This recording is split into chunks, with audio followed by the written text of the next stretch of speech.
Hello everyone, this is Dylan Stevens with Stevens Health and Wellness. In today's video, I wanted to discuss the optimal amount of days per week you should be working out. Now, this answer is not black and white. There is a lot of gray area. There's a lot of different factors that go into it. So in today's video, I wanted to discuss the 3 factors that matter most when deciding how many days per week you should be working out.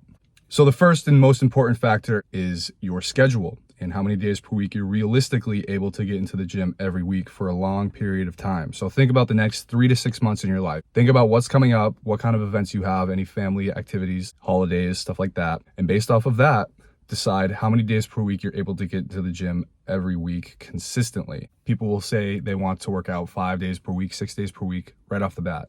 And a lot of the time they're able to maintain that for a week or two. And then that 3rd week, they'll miss a workout. That 4th week, they'll miss 2 workouts. And then it just snowballs from there. So a lot of the time you have to pick a lower end, the lower end of the spectrum, just to make sure you're able to consistently stick with that every week for a long period of time. That's what matters most. Now, the second factor in deciding how many days per week you should be working out is your experience level. If you're just a straight up beginner, you've never lifted weights before in your life, you're going to get very sore from the workouts right off the bat.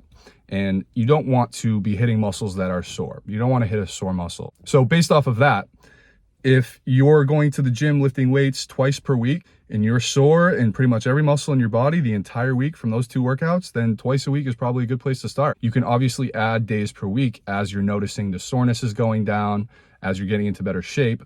But as a beginner, you want to start on the lower end just so you're able to fully recover. You'll have more time in between workouts to, do other things like cardio. So if you're a beginner, you probably don't need to start with more than 3 days per week. That's probably optimal. As long as the workouts are what they should be based off of your experience level, then 3 days per week is probably a good place to start as a beginner. I wouldn't go above 4. So the third most important factor is your experience level. So you might be advanced, but you might have taken a year off from the gym. You might have been injured. You might have been sick. Something happened, but you still have your technique down, your tempo down, but you are less in shape than you were before. Your fitness level isn't as high as it was before. Even if you were doing 5 days per week in the past, it might not be the smartest idea to hop right back into 5 days per week. You should probably start off 3 days per week because you're going to be very sore. You haven't been working out in a while. It's going to take some time to build back up to where you were before.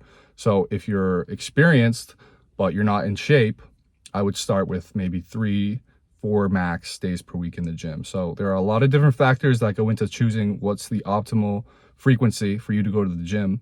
Number 1 being your schedule. You have to pick an amount of days per week that you can stick with for a long period of time. Your experience level and your fitness level. So these 3 factors should be thought of first and foremost when you're deciding how many days per week you should be working out. So that's it for today. If you enjoyed this video, please like, share, subscribe, and I'll see you in the next video.